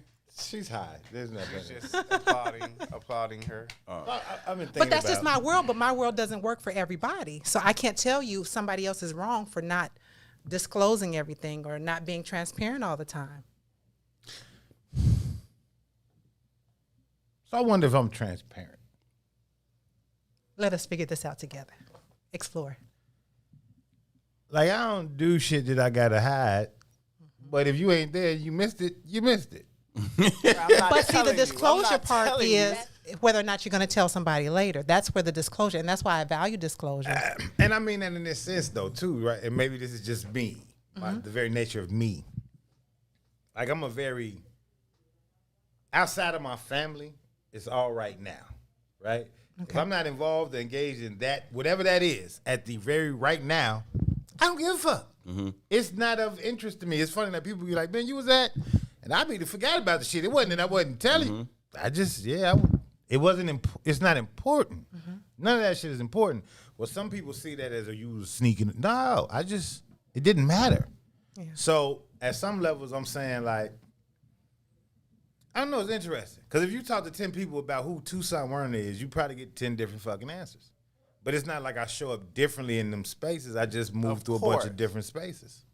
You know what I mean? And they require different, I don't want to say they require, but I adapt differently in those energies. You know what I mean? And that goes to a different point as to what that looks like. So full disclosure and transparency definitely is very important for me in an intimate space, like if I'm dealing with somebody. But in the workspace, you all don't need to know if I got a pole in my basement or not. That's not your business. So Got a pole in your basement? But I mean that even... No. But I mean that even in got plans this intimate space. And maybe this goes back to the shit I was telling, I was dealing with in reflection to the relationship with my mother. It was the same thing. If you missed it, you missed it. It wasn't that I was specifically hiding it. It wasn't that important. And maybe you wasn't that important to me for even think about bringing you into that part of my life. I don't know. You know what I mean? But it just, I don't know. People think I'm secretive, and I don't think that at all. It's just not everybody's business. Everything is not everybody's business, even in living in a space that believes in full disclosure and transparency. How do you prefer to receive information, right? Would you like the people you around to be? So I don't got no tact, so I prefer no tact. Just let's keep it. Put it out there, right? Let's roll. You know what I mean? But also, I'm not looking for no information that you're not willingly putting out there. If you're not telling me, I don't guess it ain't for me to know. I don't give a fuck. It don't bother me like that. I'm not searching beyond the surface. Yeah, I'm with you on that, P. I'm not a person that's like, I'm not going through your phone or no stupid shit like that. I ain't even asking. If you're not willing, you know, and I know that sounds asshole-ish, but like if we're having a conversation, and even if I feel like it's some deeper shit here, you don't want to talk about it, okay? Clearly you don't want to. I ain't tripping. You know what I'm saying? Now, if you want to tell me, tell me. If you don't, okay. And I kind of expect people to deal with me like that. And that's not really how that plays out. So for me, it goes back to what we talked about earlier in the show about that relationship with ourselves. If we're comfortable enough being ourselves, then we can let that thing hang out. But outside of that, we might not be willing to. That might be it. I don't know. You know, because there might be backlash that we're not prepared to deal with. Like, I'd just rather not.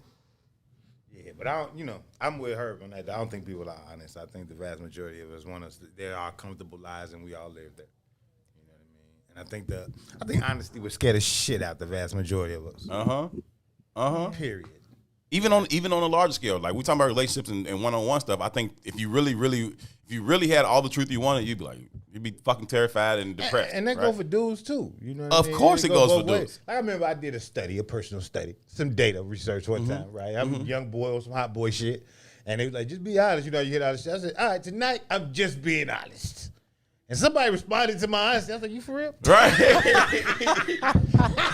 Touch you in your soul around this motherfucker. Wait, what you say? You say yeah. It's the same. It's the same for dudes for sure, man. It's the same for me, right? I get truth. I get presented with truth, and I be like, oh, I don't like the way that truth tastes. Like I didn't like that. But then you kind of just gotta evaluate it and swallow it, right? And respect that it's the truth, right? And then you can decide, am I gonna eat that again or not, right? Maybe I don't want to eat that again at all. I'm out, right? Or, yeah, that's kind of bitter going down, right? But I evaluate it, swallow it, move on, right? There are much better parts of this meal. I just don't like that part, right? And you move on, right? Understanding that it didn't really hurt me. It just didn't taste that good, right? Right. For me, sorry, go ahead. No, you good. The other piece of that is sometimes when that truth and that honesty shows up, especially in the context of more intimate relationships, you have the opportunity to decide whether or not you need to restructure what that relationship looks like. So that thing might not work for an intimate type of relationship, but I don't have to dismiss you as a friend or somebody. But I think typically we just dismiss people like, oh, I don't like that, you know. Or even before we dismiss it, we just don't give them a choice, right? Yeah. I like give me a choice, right? Don't assume that I can't handle what you got to tell me, right? Since give me a you choice. Use that word, Candace says men could never handle the information women could provide. And I asked her specifically to give an example because I want to know what kind of information I couldn't handle. Right. I'm curious too. Let's wait. Inquiring minds want to know. But I think there's some truth to that too. And I think there is truth in to the it. context of how the patriarchy works. I think there is truth to it, but I still think that. But give but me even my in the choice. even in the words are just used, right? So I think there's truth to that based on how the patriarchy works. Mm-hmm. I think the patriarchal design creates this space and place where ownership is the goal, and when ownership is the goal, and there's really no fair exchange happening, you gotta lie. Think about it. No, you don't. If ownership is the goal, Mm-hmm. and I know y'all are evolved spiritually and shit. No, but I heard you say just ownership the goal. That's why I couldn't argue with you. If that's got the your goal, premise. if that's If what that's you the put premise, out come there, on. Premise, and that is largely the premise. not togetherness, but ownership. Ownership. That's different. That's mine. That's my lady. I That's agree. my dude. I That's- agree. You Where gotta you do been? what you Where got you to. going? What you doing? I agree. Check in with me. You can't come in here after. That's the ownership, I agree. right? I agree. And if that's the, well, let me see your phone. Give me your password. I agree. Like motherfuckers be saying, what?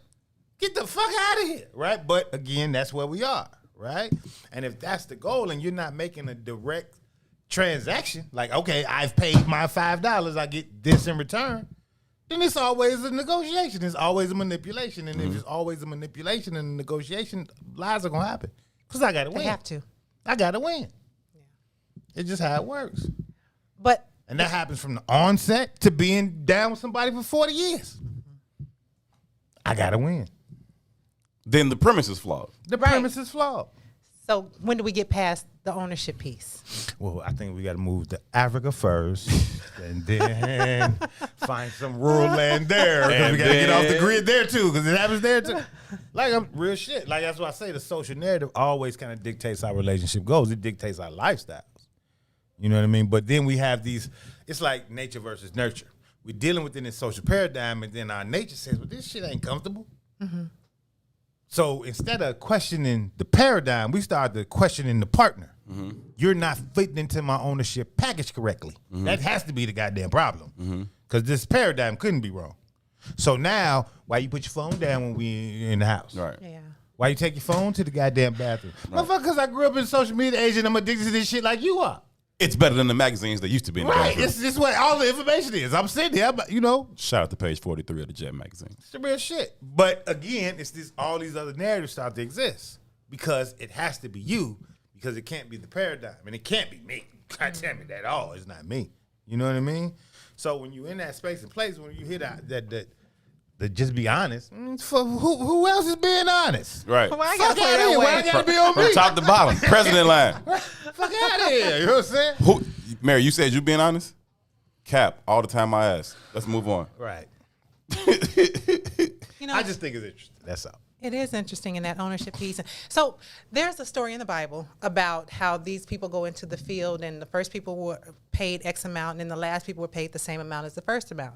So apparently that was enough when you decided, yeah, I'm gonna go ahead and do this thing. So in your just share, for some reason, something resonated with me. I have friends that are married and children and do a great job taking care of the household and have a girlfriend too.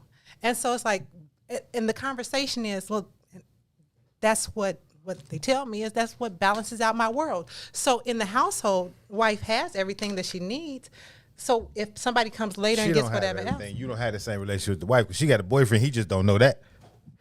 And that's fair, That's but I'm fine. just saying, but you had everything you need. And when you find out, it you're ain't. ready to onboard. But is you it know. fine? Yes. What's wrong with it? So my question is, why do you want to abandon it? It always worked for you as long as you didn't know this other thing existed. This other thing is existing. You're fine, and now it's not enough because now you want the rest of it. Well, she got that. I want the rest of that too, and that goes back to that ownership. That ain't for you though.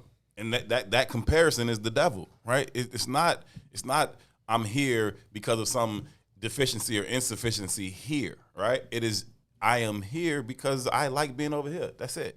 Just like I like being over here. It ain't a comparison thing. It's not I'm missing this over here, so I'm getting it over here. It has nothing to do with it, right?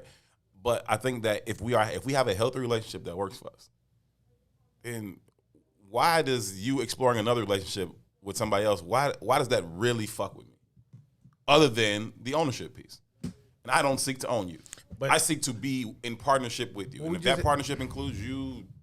But we just had a whole conversation about shifting the political paradigm of black people. Sure. Right? Exactly. and we talk about the struggle that is, right? But you can't shift the political paradigm of black people because we're not. What's the word I want to use here?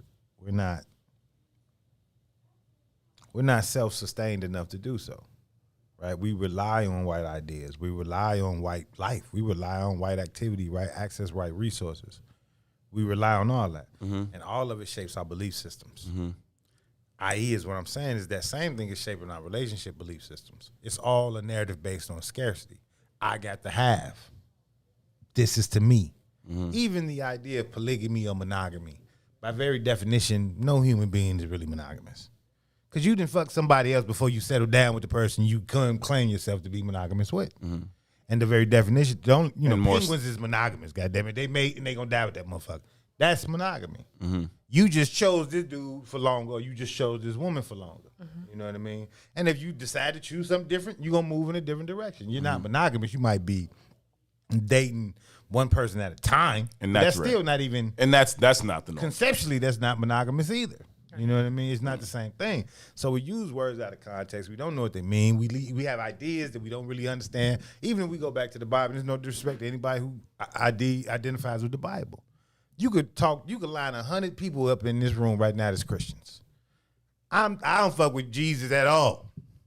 And I bet you I could argue the Bible better than most of them. Because you don't even know the doctrine that you've bought into. Right? So we attach ourselves to these ideas and these belief systems, and we move with them, and they become the definitive. They become the definitive of what's supposed to be. Well, we fully don't even understand the ideas, the doctrines, and the beliefs. It's irrational. I'm not arguing that. But then when you come to that irrational context and say, be rational, shit, why am I cheat me? You understand? It's just not logical. You know what I mean? It's just flawed. I'm not arguing that. So going back to that healing space, when you get in contact with your spiritual self, you get a chance to move past that, and you get a chance to be more comfortable with questioning things that don't work and understanding what else could work. Because even if you look at the Bible, if you look at the context from which it came, you'll find the roots of it in the stories of ancient Egypt. And so if you're willing to dig back that far and starting to question what you have been taught, you might find maybe this ain't what it is, like everything else that's going on around me. I don't disagree. And I think that it's important that we give ourselves that opportunity, especially as Black people. Makes sense to me. It makes sense. It's just not where we are. No, it's not where we are. We aren't anywhere close to it. Right, Well, I think that's what I'm saying. Like we aren't anywhere close to that kind of construct where we can move in that kind of space. But I think it is because of our desire to possess our partners, and I think that's unnecessary. I think it's unhealthy. I think we're closer than we think we are. So I think we far away from it mentally. I think our behavior mimics the same idea. I don't think nobody's really faithful. It's always going to resonate. I say this all the time, bro. You find any 10 long-term committed relationships, married or otherwise, at least 7. 8 of them have experienced infidelity. That's just like nobody's doing this shit that everybody's advocating for. Nobody's fucking doing it. Everybody's like, this is the way we should do it. This is the way we should do it. This is the way we should do it. I just want to clarify that I've been nobody's fucking doing it. Except you.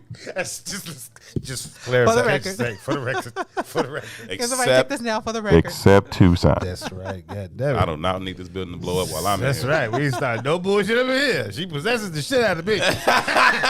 I am possessed. I don't want no more. So Wasn't me. to a degree, though, I feel that there's nothing. But if the other side of that works for you and that's what you need to buy into, I'm not going to shun that either. Because I think that we're supposed to claim our family. And so that is not, I identify ownership like I have a responsibility to my brothers and sisters because they're mine. Point blank, period, simple, end. That's just, I think, a healthy way to be. I can hear that. So look, moving the conversation right along. I was doing some research on my bike ride over here, and there was some data Talking about a flawed premise. Come on. There was some data from Hello Cupid released that said Black women were the least desirable women in the dating pool, and Asian men were the least desirable women in the dating pool. That's stupid. And I thought that was very interesting. I don't think it's stupid at all, but I think it's interesting, and I think it provides. You think it's true? I think it provides a level of perspective that we don't necessarily consider, right? So I think there is a conversation that happens internally with black women. Now, not these black women in this room, because again, this is an evolved room. You know what I mean? Right. But in the unevolved rooms, there's conversations that take place. Thank you very much. You know what I mean? And in that unevolved room, a lot of the conversations that I think that takes place, and there's been a kind of marketing push for this too over the last maybe 5-10 years. I don't know. There's been movies about black women specifically seeking white partners. There's been media pushes with commercials and television shows where they're pushing black women into the forefront of mixed relationship couples, which you've never seen before publicly on television. You know anything about these things, Mary? You know anything about this? Okay. So, but my point is, this shit is happening. You know what I mean? There's a narrative being presented that, hey, man, nobody really desires you, and you might as well start looking at, even amongst ourselves, amongst black women, saying, hey, even brothers don't fit for us no more. So just go find happiness wherever you can get it at. Right? Wherever you could get it at, as if you're not in the driver's seat of that. You know what I mean? I.e., which will put you in a less desirable position. Because if you was in a desirable position, I drive this boat, everybody gonna fucking love me. And I ain't got to chase shit, it's gonna chase me. Just from the way we think about things, right? The other part of that shit that was interesting to me is Asian men being at least desirable. And Jules said some shit to me, we were talking about this outside, and I agree with her 100%, it was right. But context is important. I was talking about perspective, right? When we start to break down the value of men in this patriarchal polarity, in this patriarchal system, we pretty much break it down to two things: protector and provider, right? Looking at the data, Asian men rank very high on the provision scale. You know what I mean? They're in the top 1 or 2% looking at most data charts. Some they outpace white folks, some they outpace Nigerians, but those ethnicities are like the 1, 2, and 3 all the time. So. And they got karate movies, so maybe they can protect your ass too. I don't know. God. You know what I mean? That's beyond my scope. So but my point is, economically, the data says that's it. They should be at the top of this chart. And I was like, it's interesting. Why would you think they're not at the top of the chart? And Jules said, what'd you say, Jules?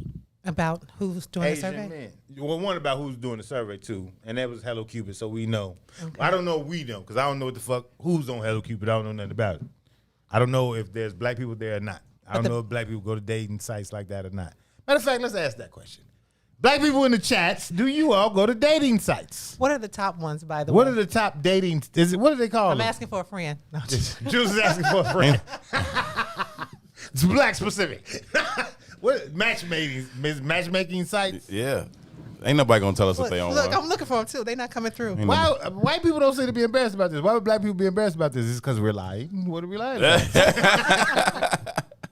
I don't know. But we talked about the masculinity part, how Asian men might register in comparison to our view of masculinity, which is why I could see them not ranking in that site. I find black. So, Reddy Rock said it is a stupid thing. She said I forgot what she said. She said it is a stupid thing. It's based off non-black beauty standards and a myth about penis size, right?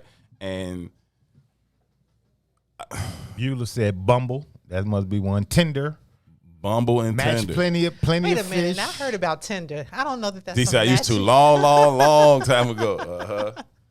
Tinder, Bumble, Match, plenty of fish. Now, my uncle was just telling I don't know. I don't me, visit the sites though. BLK. He said he be going on there smashing chicks. Smashing chicks. That's your uncle wanted. Only Tommy Buns, G. Only Tommy Buns. Gotta love. Go there, smashing Hey, chicks. what's it called? BLK. I guess it stands for black. Go to BLK. You can smash some chicks. No, I'm good, man. I'm straight, man. Reddy Rock say Facebook. That's real. That's different though, because I said that to Jules too. Messenger Like, on my but I was like, I know a bunch Your of my DMs be busting, Ron? So Jules was like, "Do your friends be on?" I was like, "Did she ask me?" She's like, "They on date sites?" I said, "They never tell me that shit." It just wouldn't go. They well. ain't gonna tell me that shit. D say Tinder is the smash site. Y'all hilarious, man. Yeah, funny. For real, for real. But I think Reddy Rock is right. The comment didn't move away, but she was like, "That's the myth of white beauty standards I ain't heard of that one. and Asian, what she say, penis myths or whatever." Jules explained it a different way, saying that Asian men don't represent a level of masculinity that's desirable in the eyes of or the standards of XYZ, What's out there. right? But again, perception and perspective is interesting. Contextually, right, what you'll get from our community and from our women about us is that we not standing up in that polarity as providers. We're not standing. And that's But what are you looking to be provided? You know, that's that. It's an economic conversation. I know, period, that's what I'm right? saying. But let's keep it a buck. We say protector and provider, but the context of protector in America is based on provisions too. We ain't going to hunt no motherfucking lions. So the protector is I can pay for you to be in heat. I can pay for you to not have to deal with. I can pay that you be at this address instead of that address. I can pay. You know, it's really one conversation for men. Right. How much is the bag? Right. We say it differently. We say the bag, but it's still the same shit, right? So with them being at the top of the data chart of the bag, it's interesting for me to see that them ranking so low in the value asset chart. It just creates a Twilight Zone effect for me. But again, it depends on who's looking at the site. So, for example, if my group, let's say, let's put it like this. If there's a particular group that is making this ranking and that money conversation isn't an issue because you have it, then that's not even going to be a factor. That's another perspective. You're right, Jules. So that might be because plenty of, what is it called? No, I said plenty of fish because I'm just reading it. It's Cupid, not. I think. Falkify? Hello Cupid. Oh. So maybe Hello Cupid is densely populated by white folks. I don't know. I would assume most dating sites are densely populated by white folks, but again, I don't know. Seems like the brothers and sisters in the comments know all of them, so I would have to think there's some engagement going on. I don't know. Clearly there's some engagement going on. These things continue to grow. More and more of them continue to pop up. Tend to be like, fuck your profile. What that mouth do? Wow. What?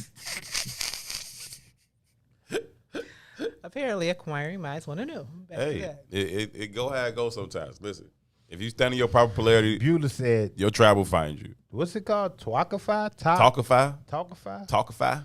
It's upscale. So these is the bougie niggas that's looking for. I'll take you to eat before I beat. Eat before beat. Eat before beat.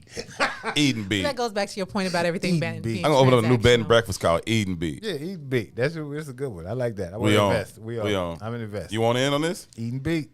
You want in on this or I not? missed out on Bitcoin. beat I'm and not eat. going to miss on this. So whatever dime Eat you and need, beat I'll them. be Eat and down. beat. Or beat and eat? B and E. You want dinner or breakfast? Hey, how you want it, baby? How you want it, baby?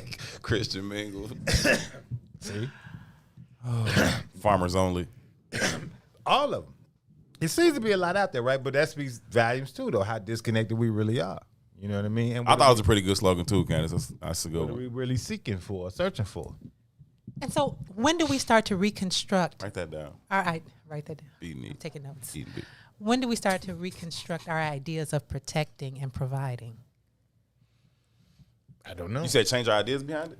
When do we start to reconstruct what that means? Yeah, I mean, I don't know, but I it's Do we even know that we we have are that option? We full don't have to play the speed game. that way, right? We are full speed ahead that way, and I think that it would be easier to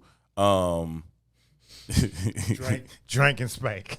drink and spank might be a cheaper Nicole thing. is crazy. Come on, Nicole, get on up in here, She girl. part of the team. Get on up in here. She Drink part of and the marketing spank. team. Yeah, I like it. Drink Susan and say, spank. Herb, get your LLC immediately. We going to the top with this.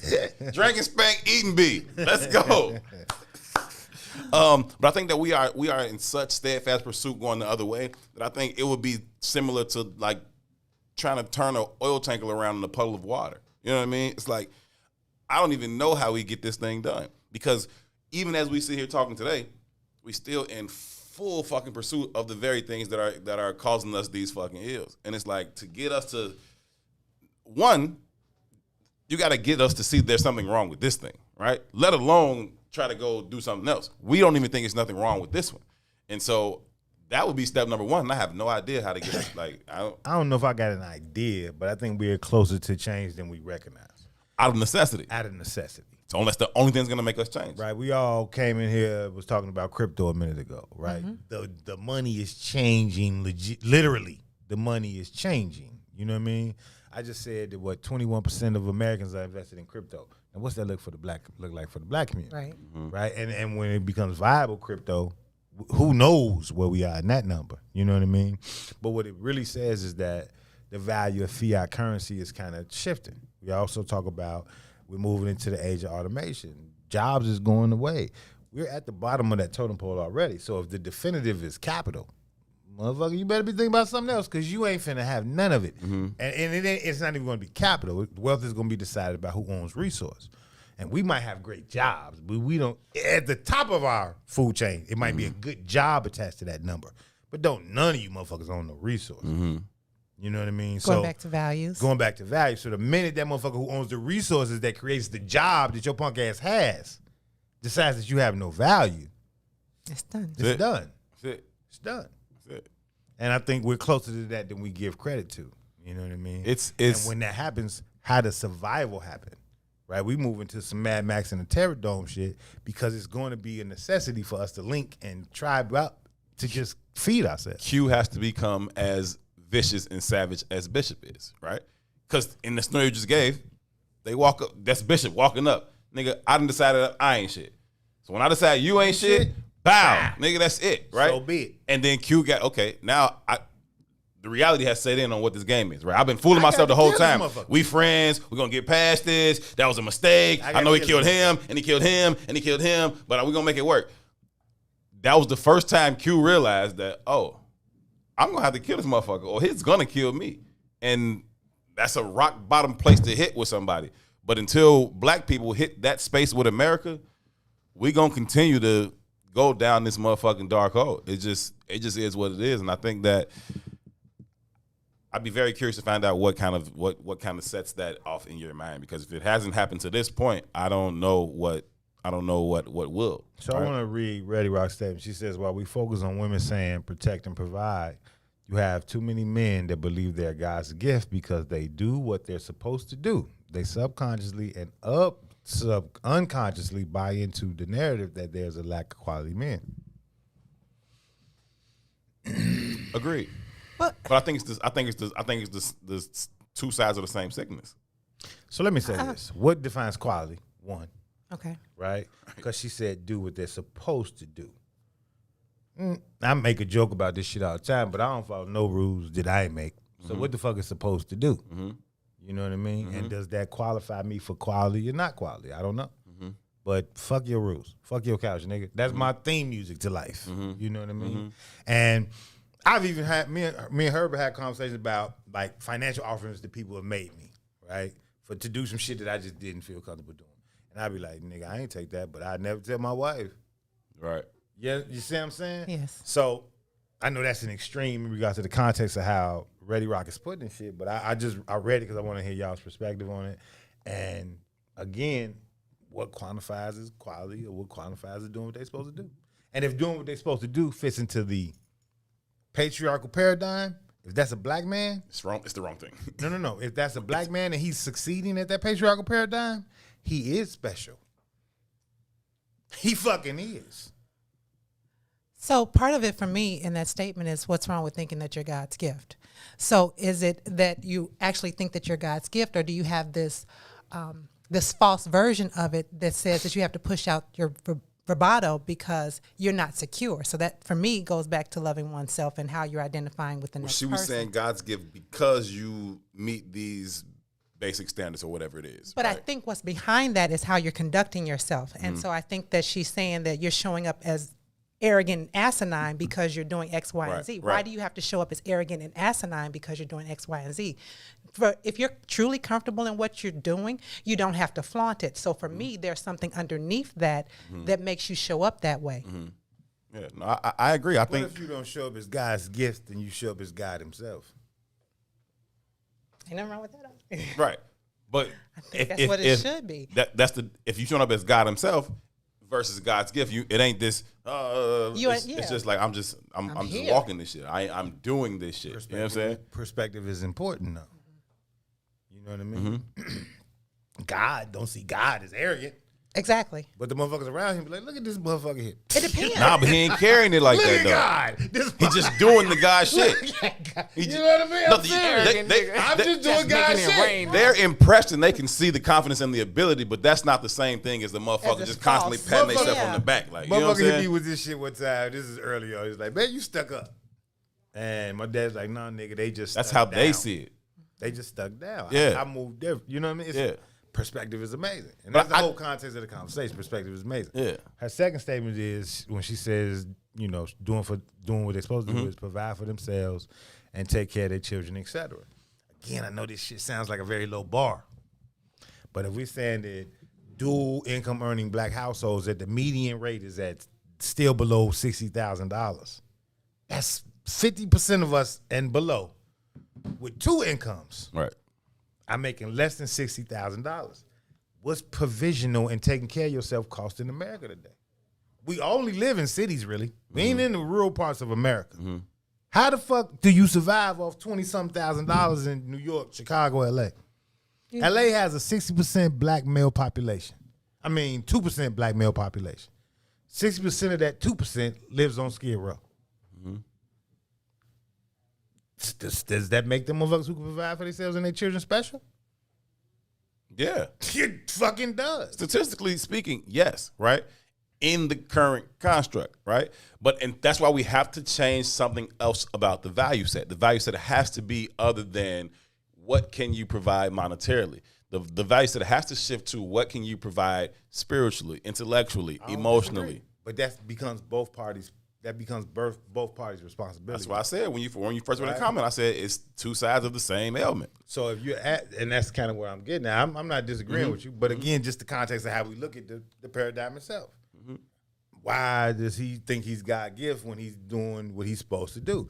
If you quantify that against other black men in this system, he is by these definitions. Right. So if you're gonna say this is what he's supposed to do, then you have to acknowledge that if he's actually doing that, he the shit. Heard you.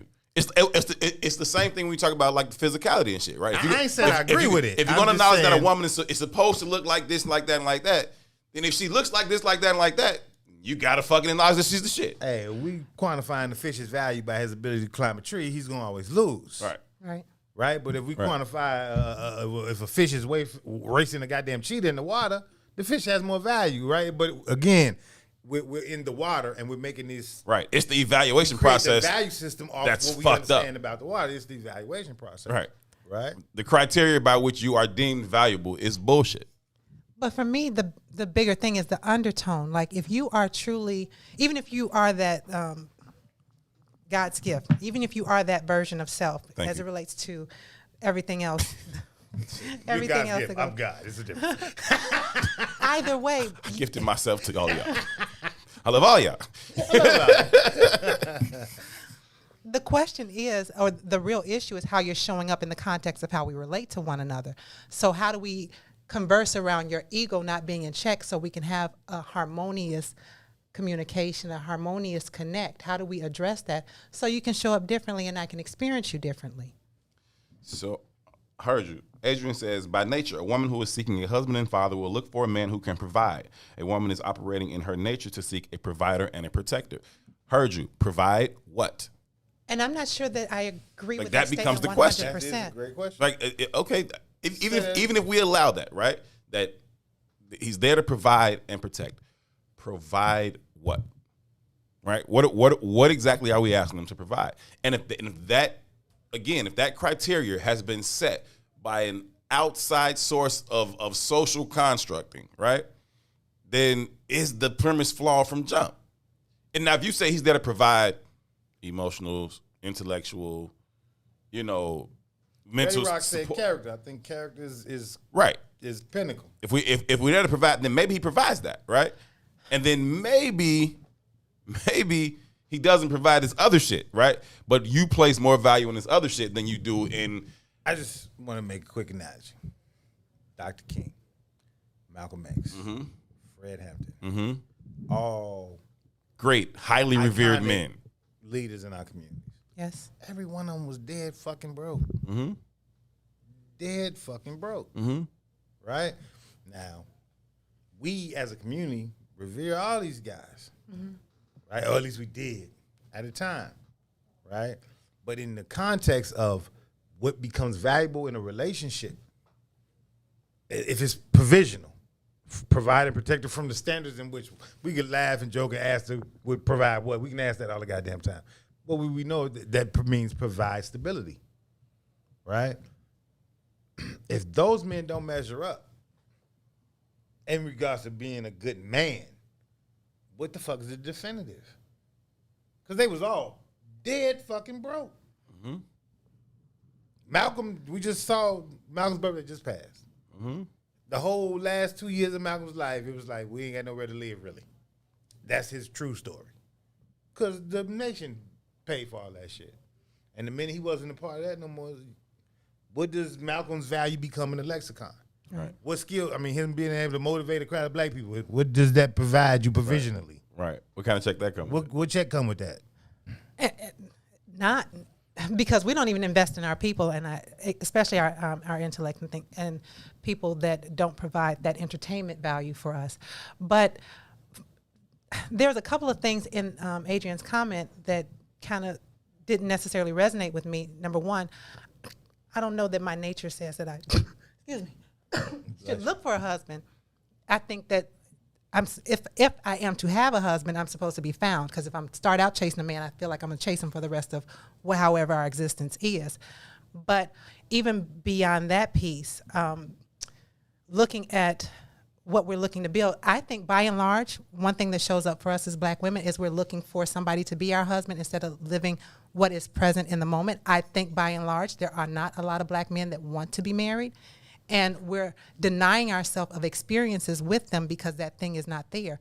And that's why I advocate for us learning how to be in community with one another and enjoy what's possible, as opposed to spending 40 years alone and miserable, and then maybe at 50 getting married. And what were you doing for the other 40 years that you were an adult and could have been enjoying life and experiencing brothers differently? Like that opportunity, you should make that opportunity present for yourself. I'm with all of it. I just think we need to change the definitions of a lot of shit. Right, redefine a lot of shit, specifically our value set, our alignment to whiteness, our goals in this paradigm. And even in saying this, Beulah asked another question, well, she makes another statement. She says, honestly, I don't think most women who can take care of themselves are seeking a man who leads with his money.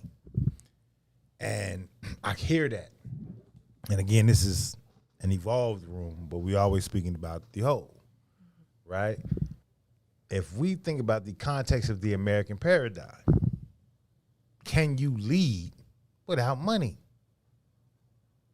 Are you seen or viewed as a leader without money? Someone asked me the other day. I don't think you're viewed that way, no. They said, who is black leadership today? And if I answer that question, I'd be intrigued to see what you all's answer. Who's black leadership today? Who do you all think is black leadership today? Well, I know what your answers were, and I agree with you wholeheartedly. Like, I do think it comes in the form of those people, the Jays or the Diddy's or the Charlemagnes or whoever the fuck. Right. And why do we value their leadership? Who the fuck are they? What have they done to quantify them as them kind of people? Right. They've gotten to some form of the bag, right? Okay, so let me introduce this real small, but another way to look at it, instead of looking at the bag, because that's what we identify with most readily. I remember writing a small article about the economic differences in dating and so forth. And one of the things I came across was Muhammad was able to be Muhammad because Khadijah financed it. So why can't we perhaps look at not having money not being important? So just something to have on the table. If we looked at this thing like a real war, and we looked at it from strategy, and it says, okay, for one reason or another, right? We've gotten to a space where economic opportunities are more available to black women than they are to black men at this point in time, right? Fine, right? If we are a collective, we are on the same team, then why not just say, okay, however we got to get to the money, bring it back, right? Exactly. If that used to be me, now it's you, cool. How do we shift that? Okay, now you might do this.